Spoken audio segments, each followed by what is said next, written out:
Hello, আমি শ্রী। আজকে চলে এসেছি একটা গেট রেডি উইথ মি এর ভিডিও নিয়ে। চলো শুরু করা যাক। ফার্স্টেই এই পিঙ্ক কালারের টপ, সাথে এই ব্ল্যাক কালারের স্কার্টটা। ঝটপট স্নান করে ড্রেসটা পরে ফেললাম।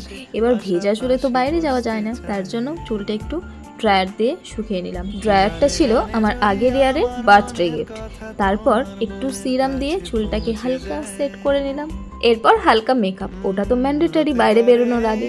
এখন অল্প একটু মেকআপ, সেটা সবাই করতে জানে, আমি বাদ দিয়ে। যাই হোক, হালকা ময়শ্চারাইজার ইউজ করে তার উপরে দিলাম কনসিলার দেওয়ার পরে হালকা foundation tap tap tap tap করে হাত দিয়ে সেটাকে ব্লেন্ড করে নিয়ে সোজা চলে গেলাম আইব্রোতে।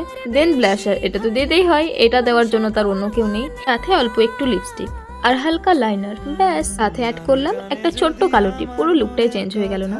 তার সাথে কিছু জুয়েলারি অ্যাড করে নিয়ে আজকের মতো লুক কমপ্লিট। টাটা, দেখা হচ্ছে আবার একটা ভিডিওতে।